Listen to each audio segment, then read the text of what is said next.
जिस तरह से स्कूलों में जो प्रावधान किया गया है कि मोबाइल से आपकी हाजिरी बनेगी, तो ये एक नई बात है जो कि हमको ऐसा लगता है कि अब धीरे धीरे तो अन्य विश्वविद्यालयों में भी लागू होगा।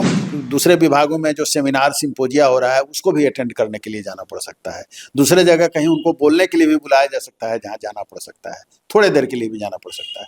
लेकिन जो बिहार में जो परिस्थिति बनी है और जो एक मैसेज है लोगों के बीच में, उसमें शिक्षक भी दोषी हैं। ऐसा मैं नहीं मानता हूँ कि शिक्षक उसमें दोषी नहीं है, शिक्षक भी दोषी हैं। ये बातें एकदम आम हो गई हुई हैं कि कुलपति के नियुक्ति में लेन देन होता है।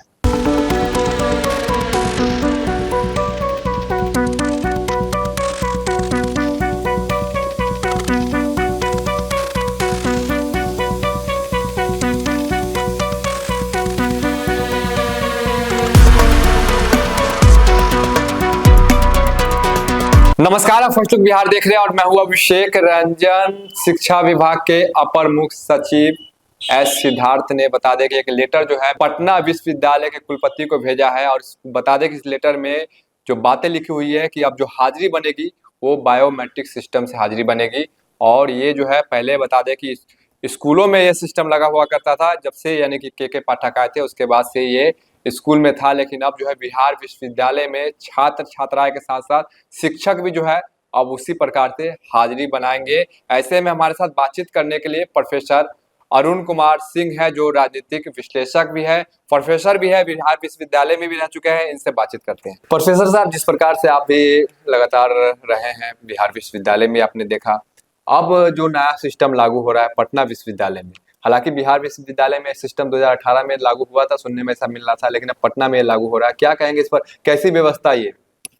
देखिए, बिहार के सभी विश्वविद्यालयों में पटना विश्वविद्यालय को छोड़कर ये 2017-18 से ही बायोमेट्रिक सिस्टम लागू हो गया। बीच में कोरोना काल में बायोमेट्रिक्स रहते हुए भी लोग बायोमेट्रिक सिस्टम से काम नहीं करते थे, क्योंकि उस समय जो बंदिशें थी उसके कारण ऐसा हुआ। लेकिन फिर बायोमेट्रिक सिस्टम यहाँ पर लागू है। पटना विश्वविद्यालय एक्ट का हवाला देके या फिर और भी अन्य कारण हो सकते हैं, उसके कारण पटना विश्वविद्यालय में ये सिस्टम लागू नहीं हो पाया था।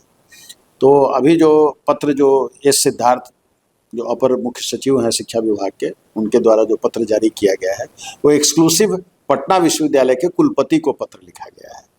और उस पत्र में बड़े स्पष्ट रूप से लिखा गया है कि अब बायोमेट्रिक सिस्टम से शिक्षकों की और शिक्षेतर कर्मियों की हाजिरी बनेगी।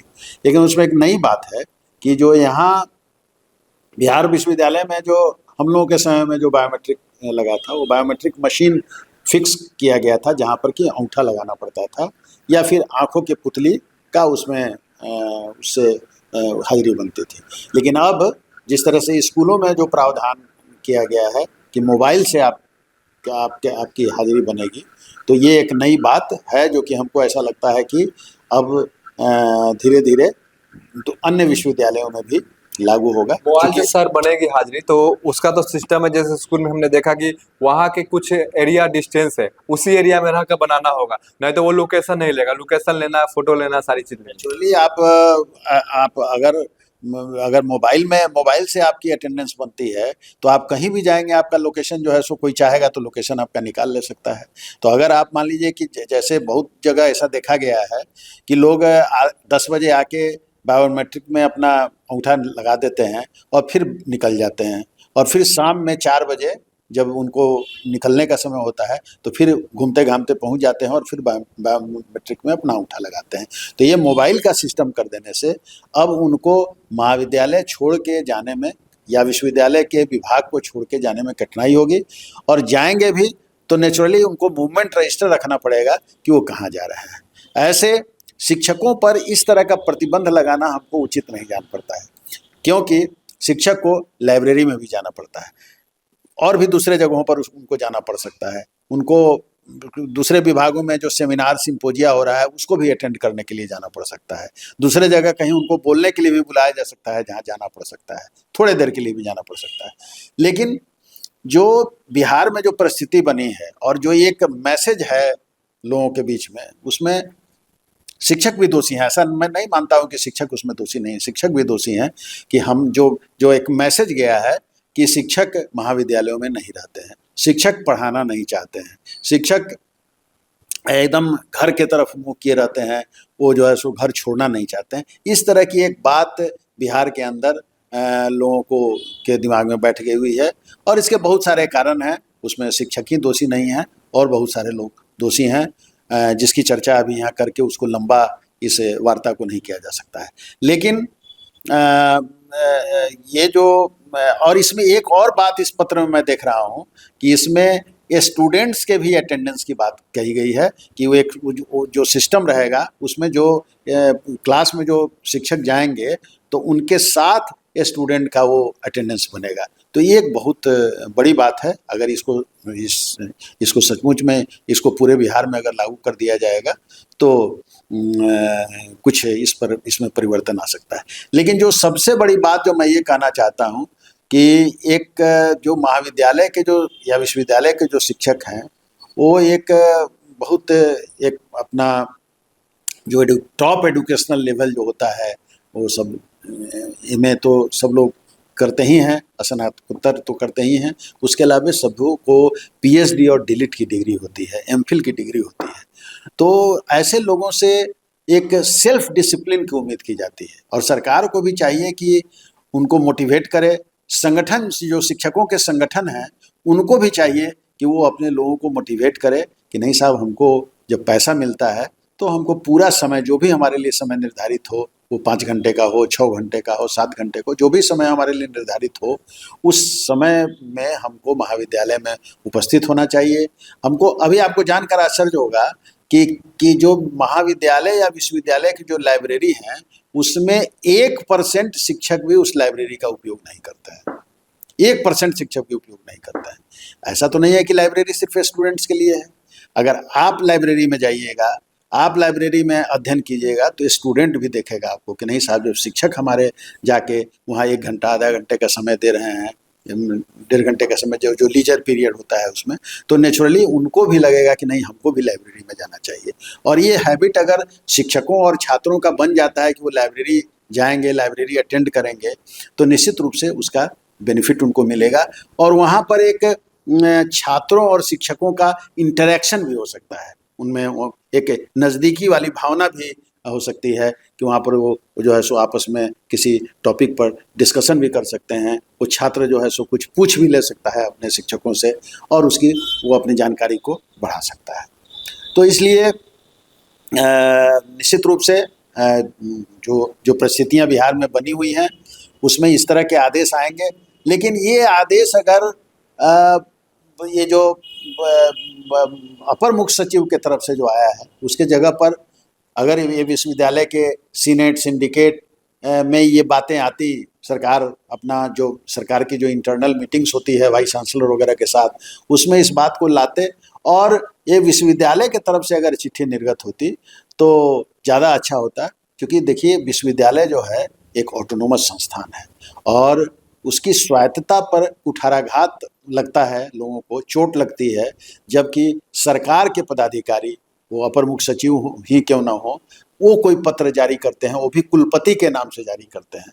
तो ये थोड़ा सा शिक्षक समाज इसको बहुत अच्छे रूप में इसको नहीं लेता है और इसको इस रूप में लेता है कि कहीं ना कहीं ये हमारे स्वायत्तता पर कुठाराघात है। हालांकि सरकार पैसा देती है तो सरकार कह सकती है कि नहीं, हमको पूरा अधिकार मिला हुआ है। ठीक है, उनको अधिकार है, वो पत्र कोई ऐसा जारी कर सकते हैं, लेकिन वो बैड टेस्ट में वो पत्र होता है, वो गुड टेस्ट में पत्र नहीं होता है। ऐसा तो नहीं है कि बिहार में शिक्षा का स्तर गिरता जा रहा है। फिर शिक्षा को बढ़ावा देने के लिए एस सिद्धार्थ, जो बिहार में बता दें जो शिक्षा विभाग है उनके अपर मुख्य सचिव है, तो उनको ये लगता है कि विश्वविद्यालय में उस ढंग से पढ़ाई नहीं हो पाता है या फिर जो शिक्षक आते हैं वो टाइम पास करके फिर चले जाते हैं, इसलिए लेटर जारी कर दिया जाए ताकि उस वहाँ भी रहे और जो कॉलेज में जो छात्र छात्रा आएंगे उसको पढ़ा सके।